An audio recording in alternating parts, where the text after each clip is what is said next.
Hello, travelers. Welcome to this episode of Dice and Dish. This is totally not the second time we're recording this. Hi, it's me, Sparks Valentine. I'm here with Erica Nerdy Yogi Howdy, hun. and Foxfire. Hello. We already rolled the dice on the first topic, so Foxfire, go ahead. So my topic is playing versus running game. What do you prefer and why? I prefer to play because there is a lot that goes into running game. You have to know your world, you have to know your players, you have to plan things out, you have to make your map, or at least know what your map is going to be. If you're running a module, you have to know the module fairly well. You have to have your enemy stats prepared.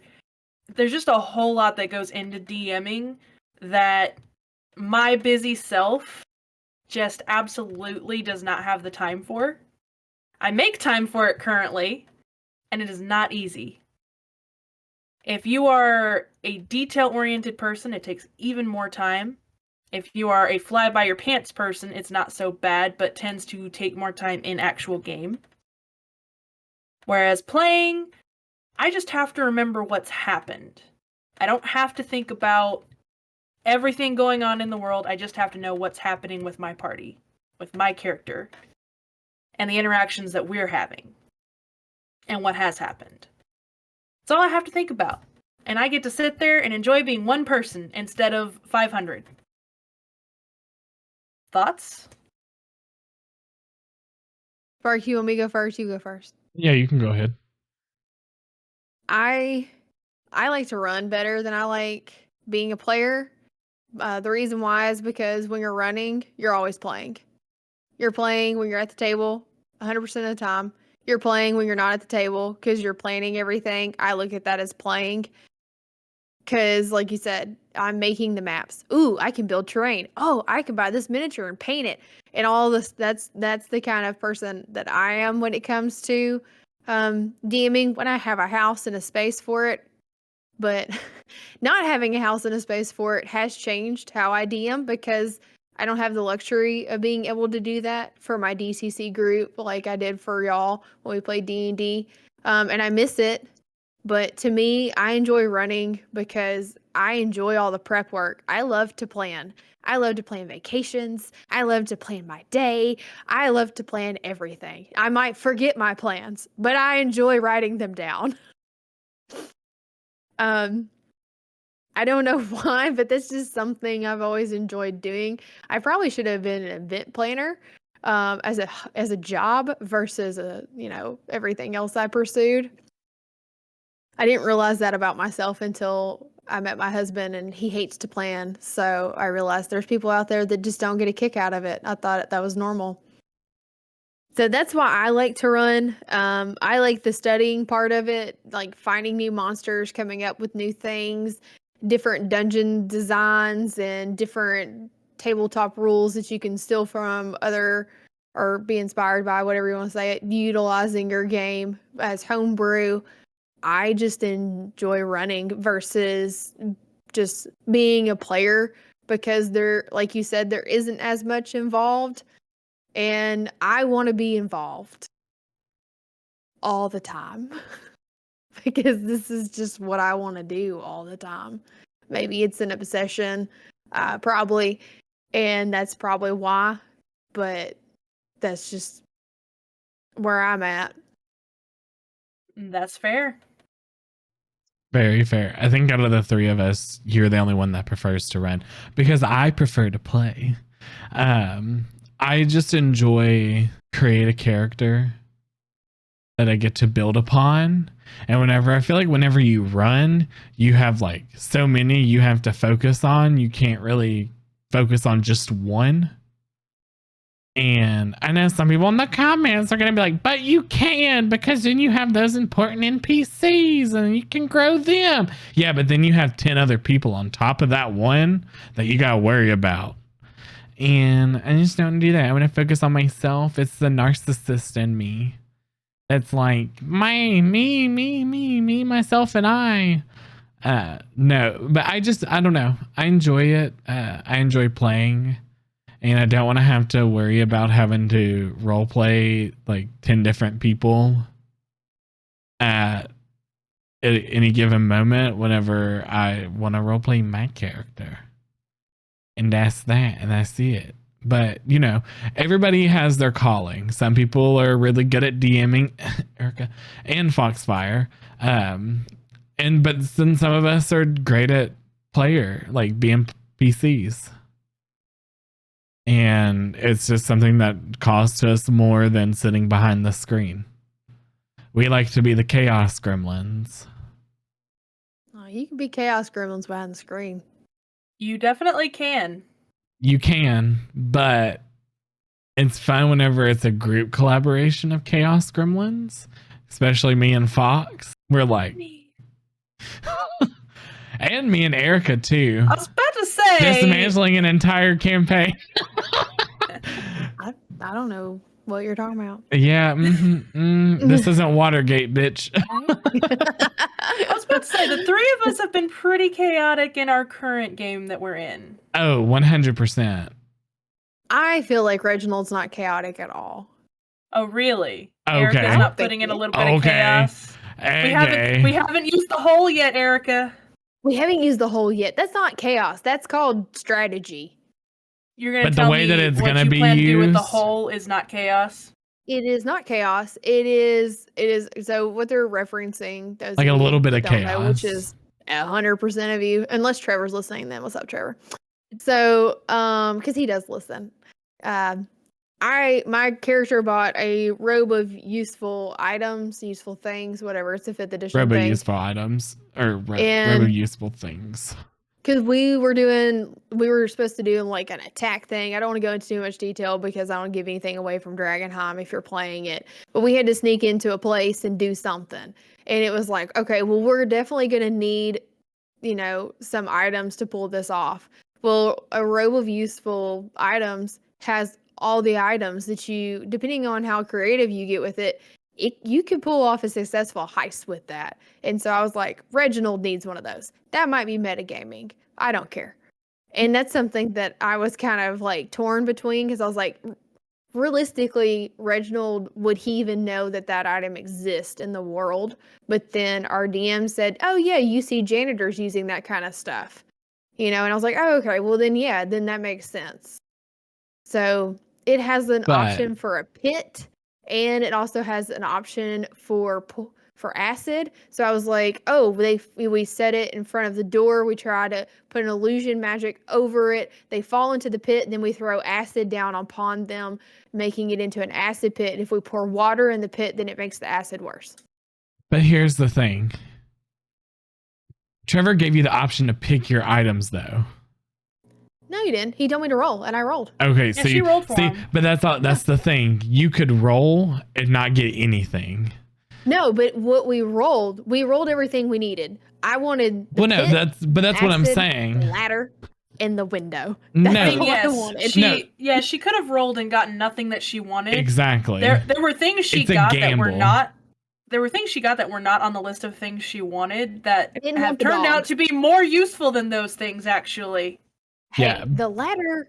the window. The ladder, the window. That I one. mean, the I windows. said I wanted the window. The Yeah. window. No, I'm I said I saying like wanted it's a great item, but you could get seriously fucked depending on the number of patches that you roll and then the items that you roll whenever you use them. I mean, yes, but I That's mean, the just thing. in general, like if you're using it for like a set heist, then yeah, it might not go your way. But if you get it at the beginning of a campaign, I've gotten it now in 2 different campaigns, and it's helpful all the time. Because like you need a boat, bam, you got a boat patch. Hopefully. I mean, I'm just saying, like, if the need arises for a Yeah. ladder, you always, more than likely, statistically, you're going to roll at least a ladder. Yeah. Or healing And- potions. and it does Everything come- is useful. And it does come with a few set things that are just generally useful as well. And that's what I was going to say. There are some that are set that are very useful. I went the more practical route and I got better armor. Well, I can't wear armor. I got a tattoo. That's what I got. But it's You got also something that benefits you. I got something that benefits the whole party. I got something that benefits the whole party, so one of their major damage dealers doesn't die instantly in combat. Just saying. I'm just saying too, your robe of useful items can be, yes, useful for the entire party, but losing one of your big damage dealers is The also robe an is issue. practical. And I just learned how to make y'all not be sick with the corruption shit. Yeah, that's helpful too, for sure. Yeah, it's helpful that your two damage dealers are like, we got to make ourselves better, because that's the thing. Before my new character, Ashley's character was our major damage dealer And healer. and healer. And healer, yeah. So now it's like, when that character died, I was like, oh, I'll do a wizard, and it's damage. So that way, Fox's character could focus on a little more healing if Yeah, needed. but y'all don't get hurt enough for me 'Cause I to tank.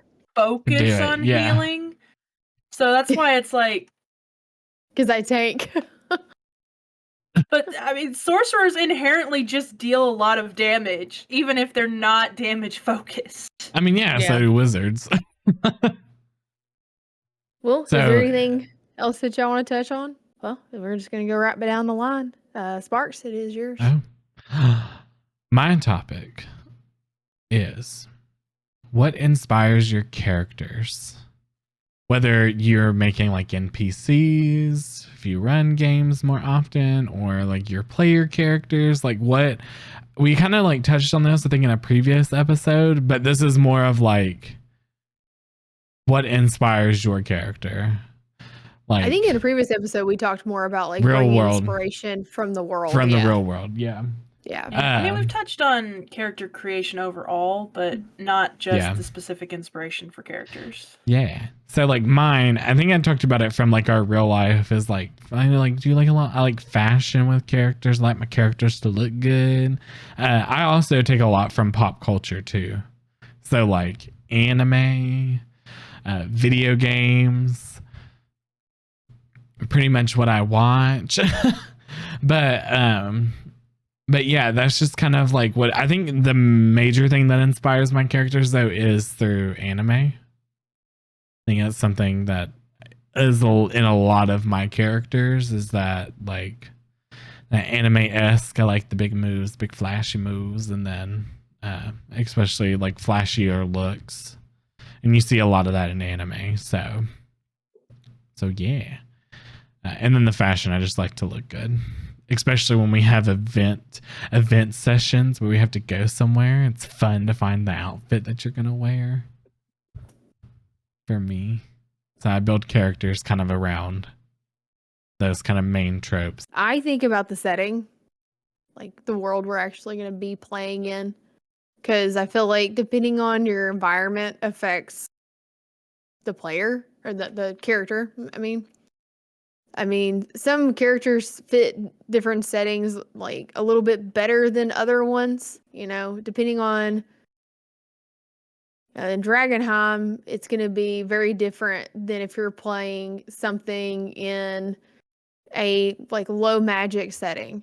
So I always consider the setting when I'm making my character, and sometimes I use inspiration from the setting, the world, tied into the character, and it kind of gives them a little bit more personality and grounds them a little bit. I think about if there's like a species or race that I just want to play and what makes that species or race kind of unique and how that would work into the character. And then I have built characters around spells before. There was one that I built that is around modify memory, and I thought that was fun. I built one around being a pacifist, a bard, and, you know, just different, whether it's personalities or little quirks, I'll have an idea for, and I'm like, yeah, let's do that. I don't really... Sometimes, I guess, maybe, I don't know if I've ever made anything based off of a TV show. I think, no, I did. When we played Monster Heart, I played I wanted to do like a hockey bro based off of Shorzy, from Letterkenny and Jonesy and all of them. So I did a hockey bro, and that's probably the only time I've thrown something in that's based on television. If you watch Letterkenny, if you don't, Shorzy's better. Then I'd start there, and you can't tell me any different. But usually I kind of start with those things, and that's what inspires my character. I know for like a Call of Cthulhu character, I decided that I didn't want my character to make a lot of decisions, that she was very indecisive, and I just kind of thought, well, if she's indecisive, why is she indecisive? And I kind of just built it around that. Sometimes I make stuff based on jokes. Like I've been wanting to do a dad joke character, like somebody who is literally a dad and tells bad dad jokes, and maybe it's Finney's dad, my dirty, filthy jokester girl. And so I was thinking maybe I would play him eventually. So I mean, sometimes it's inspired by other characters I've made, and I build off of them if it's in the same world and same setting. Yeah, that's kind of how what inspires my characters. Fox. So similarly to Erica, I also will usually look at the setting and see what's going on. That's what I actually did for Drakenheim. I looked at the setting and I came up with the idea I did. Probably never would have come up with that character in any other setting.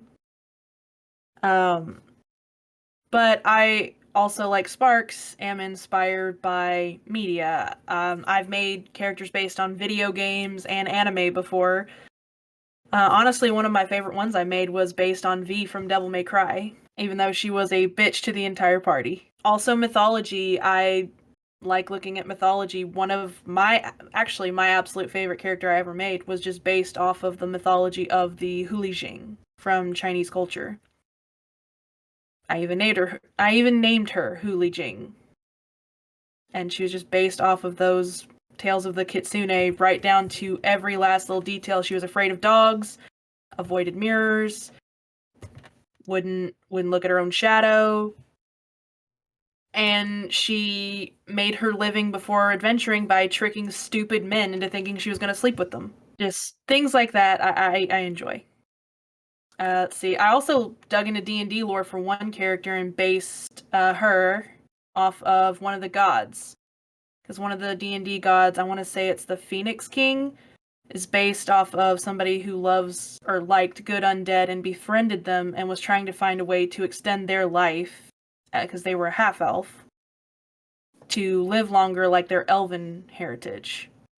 And ultimately became a lich, got in some trouble. I can't remember the exact details, but ultimately gets killed and then comes back as a god. So I based one of my characters off of that. She was really fun. And Erica's smiling because she knows exactly which character it is. And ironically did become a god in her campaign. That was your goal? No, her goal was just to live for a long time. Well, it was your goal. Just that was that's what you said. I want to live for a long time. Cool. That could be a god. Yeah. So, or it could have been a lich. You could have gone that route. I'd have let you turn into a lich if you wanted to. You just had to follow proper protocol. Well, does anybody else have anything they want to say about it? Yeah, I feel like I need to defend myself. I do look at the setting. Everybody else that they look at the setting. But here's also the thing. This is supposed to be fun. I'm going to play whatever the fuck I want to play. And if I want a big titty bitch anime girl and skimpy clothes in the like winter wonderland of Icewind Dale, I'm going to play that. But D&D is supposed to be fun. So, but no, I feel like a lot of people get trapped in that mindset though. Of, oh, I have to make my character fit the setting because that's where we're going to be. That's where this campaign is going to take place. Yeah, but if you make them fit the setting, then like you can be an outsider, be different, be that outsider that doesn't look like they belong there. Makes it more interesting when your party gets in trouble. I don't know. I feel like it just depends on the player. It kind of like what kind of character you want to play. Like to me, I don't think there's anything wrong with playing a local, and it's like a local that from the setting and they make a name for themselves, and that means something to them because they made their name in a town or a place that they grew up, and it means something to them to be known there. Or they saved it because they're saving their friends and their family and their neighbors. I think there's something to be said about like playing the outsider, but I also can see like playing someone who is grounded in the setting can also be rewarding as well. Yeah, but you don't see that a lot though, because a lot of people don't want to take, a lot of DMs don't want to take that time to flesh something like that out. You did with my character in your game, my first character in your game, because it was you were building the world and we were going to play in the world. So it was like we got to build the world together. Like that area. Yeah, I think it just depends on like what kind of table you're sitting at. Yeah. Like I think Kurt's been on the podcast, y'all. Hopefully you've seen Kurt. If you haven't, you should check out the episode that we talked to Kurt. He's in the cons episode. He's the guy coming out of the portal. If you're on YouTube. But Kurt and I were actually talking about this whole idea of some people say that's a Critical Role effect, right? This like players having backstory and everybody has personal goals, and an adventure that's supposed to only take 4 months. Like he ran a lot of AL stuff, Adventures League for 5th edition, and whether it's Ravenloft or it's Tomb of Annihilation or Wilds Beyond the Witchlight. Yeah, any of the ones that Wizard of the Coast puts out, right? They're supposed to be, you play them for, and this is what he says. I've never ran AL, nor have I've attended, but not frequently. I've went to like 2, which is wasn't my thing. He says that if you play it consistently every week for 3 hours, it should take you 4 to 4.5 or 4 months, maybe 4.5 months to get through something like that. But that's because they don't explore player backstories, and it's not about who your player is. It's about the path that your player is on to achieve the goal of the module. So your goals as a player does not matter, because in those style of games, that's how it's played. In more what they say like the Critical Role inspired games, it is about your goal as a party, but it also you can add your personal goals to it. So I think it just depends on you as a player, what kind of table you like to sit at, and what kind of DM you have, and what's the purpose of what you're playing. Like DCC, I mean, characters die all the time. Workboard characters die too much. Like, depends on the system you're playing. D&D, I get it. I get, like, it's all about injecting those personal goals for your character, because it is around, that can be the way you play. But if you're going to die every hour or 2, there's no reason to develop a character. You're just there to, maybe drink beer and laugh and roll some dice and have a good time. There's nothing wrong with that either. Erica, we're on to your topic. Weather. Weather in the game. I know it seems kind of weird. Like, Sparks was like, we're going to talk about weather. And I was like, yeah, I want to talk about Literally weather. In my notes, I have the title, weather, and then underneath, am confused, haha, exclamation point. So I think I saw that in the Google Doc. Yeah. I didn't write that in there. It's on a post-it note. No, I swear to God, I saw weather with a question mark or something in the Google Doc at one point, and I think it got edited. I don't know, maybe. I might have put the question mark like I was questioning it as a topic. I feel like, and you just kind of ride this out with me, I feel like weather, and y'all, if y'all want to speak on it first, and then I'll talk about it. No, go ahead. No, okay. I feel like when I think about weather in the game, it's it's part of a setting, so it can kind of like, you think about if you're in a certain part of the world, the weather, of course, is going to be different because that's how planets work. Or if you're on a different planet, then there's different kinds of weather. So I was thinking about how weather can, I feel like people kind of forget about it a lot of times. It's like, oh, it's snowing. Okay. But what else can you do with weather in your tabletop games that makes it more interesting to utilize as a system or as storytelling? I think about in movies, when somebody's at a gravesite, a lot of times it's cloudy outside, it's raining. When happy things are happening, it's sunny, right? And they use weather to set mood for film and television.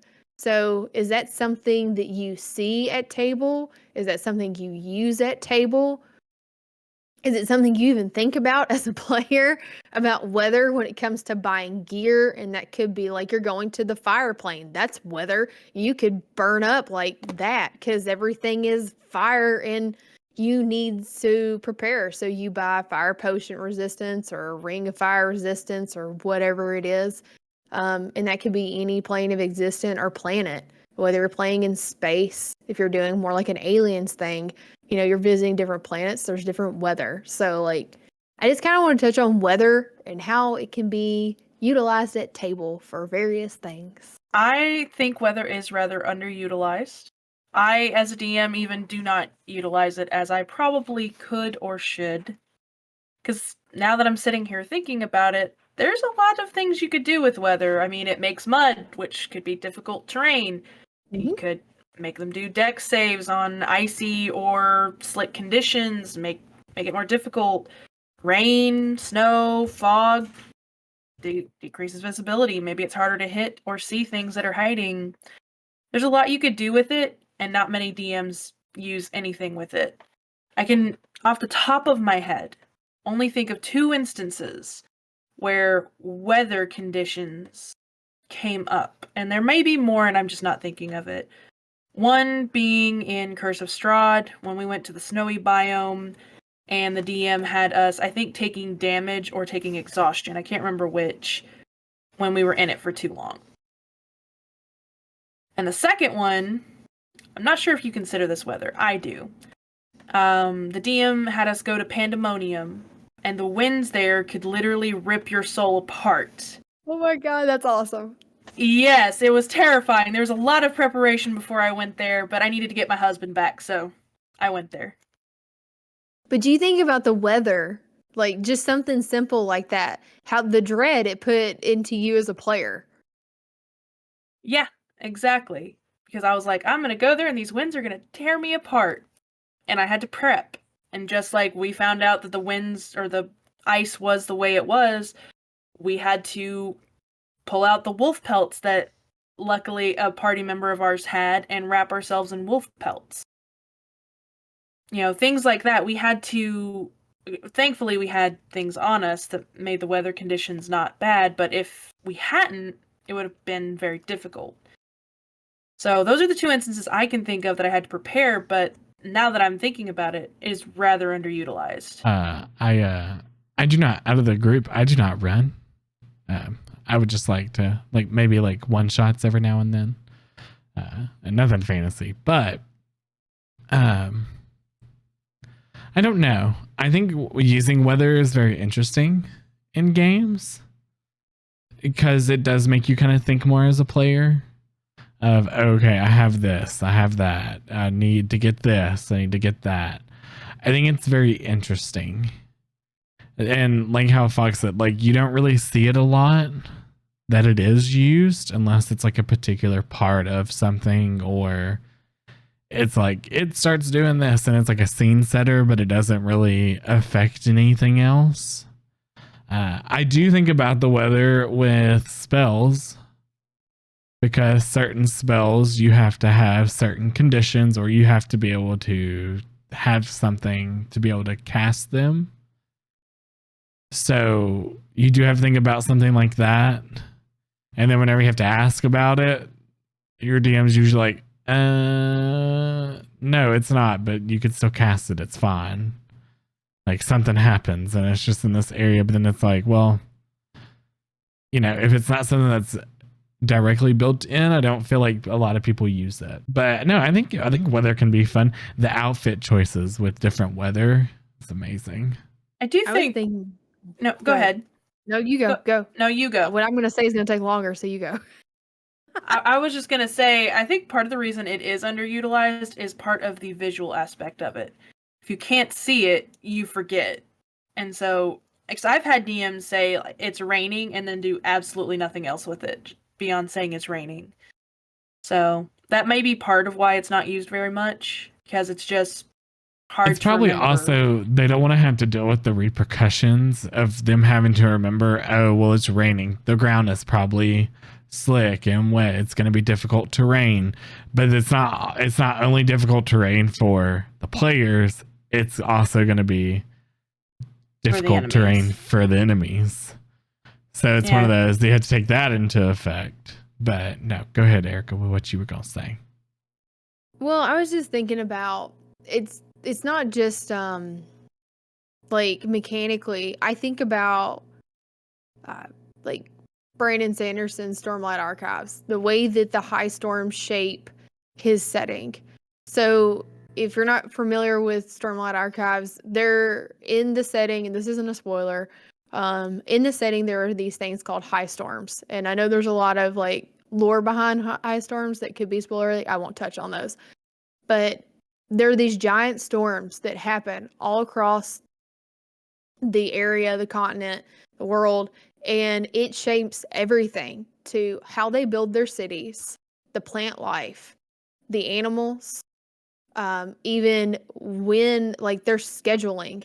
You cannot be outside when one is approaching. You more than likely will die. Like if you survive, they are very surprised if you're out in a high storm and survive.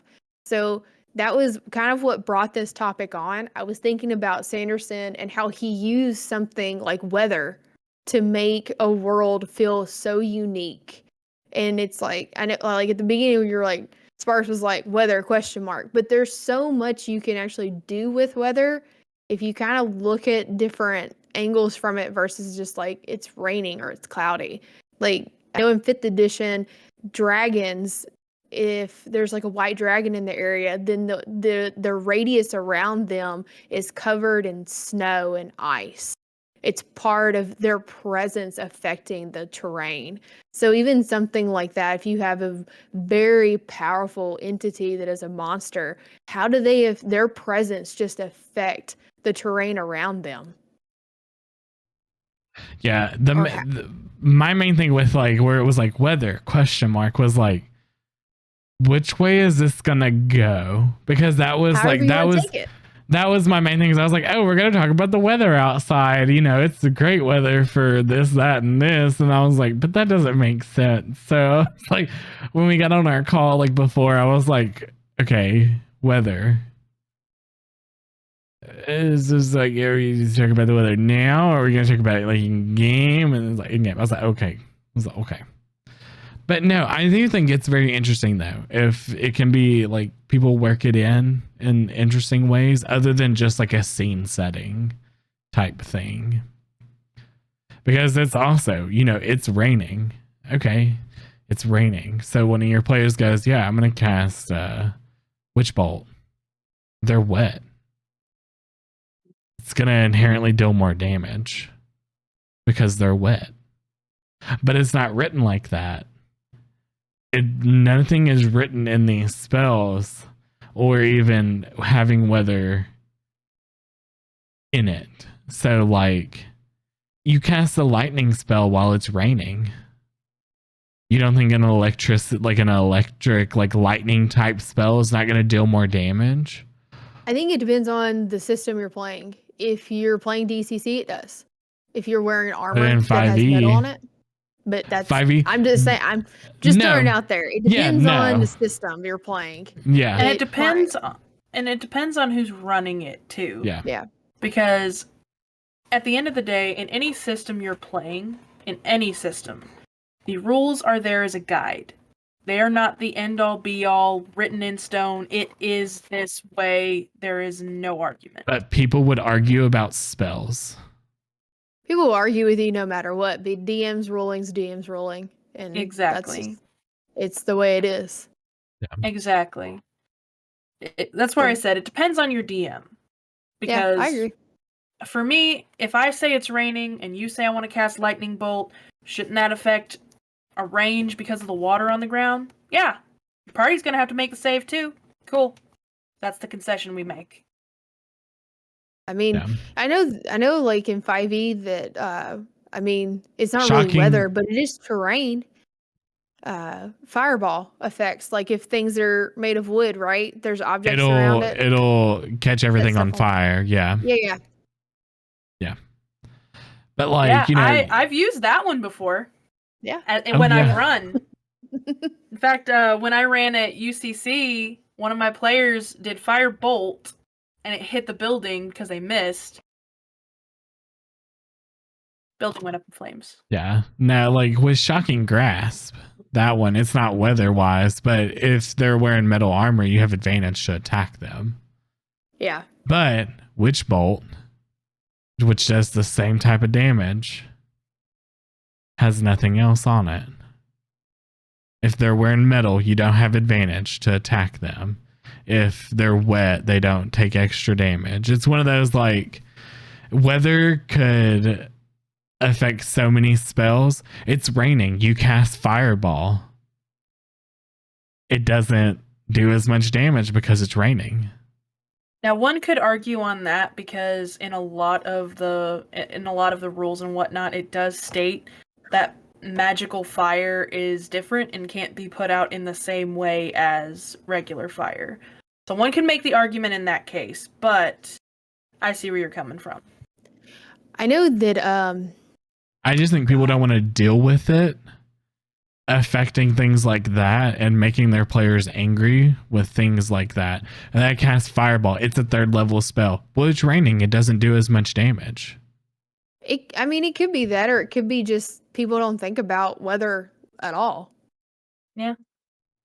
Yeah. I know that there's a DCC module that's like one of their horror ones, that the Corpse That Love built, and this is an example of how you can use weather as an encounter. So they're in the crap. I'm like blanking. What did I say? The Crypt That Love built, the Corpse That Love built, Corpse something That like Love that. built. I think it's the Corpse That Love built. I don't remember. It's a really cool module, but there's a tower and it's the shape of a woman. She's reaching up, right? And in the palm, there's a cage and there's a woman in that cage that you're supposed to save. And there's a lightning rod attached to the cage. And the area is being affected. You could kind of do it as the area is being affected by the weather, is kind of what I did, but they encourage you to say that it's raining outside and there's a thunderstorm. So depending on how your players piddle about, if they piddle too long, she will die because she's in that cage and lightning strikes every X amount of time. And I kind of made it to where it was more of like there's a magical storm that's been placed over this place, in, you know, a magical effect.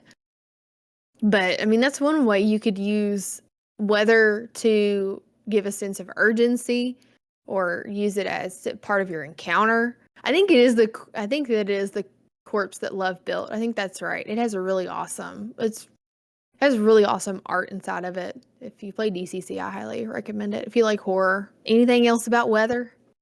I don't think so. I think we pretty well covered it. Make sure to check out whatever we have for sale when this comes out. I don't know what that'll be, but it will be something. Anybody else have anything to say before we wrap this up? No? All right. Use weather. Oh my gosh. All right. Bye, travelers. Bye. Have a great time. Bye. Goodbye.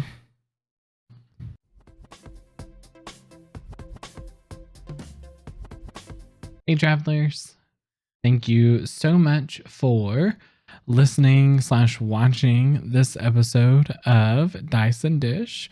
We really hope that you enjoyed it and that you liked the topics we talked about. Our next episode is going to be on December 15th.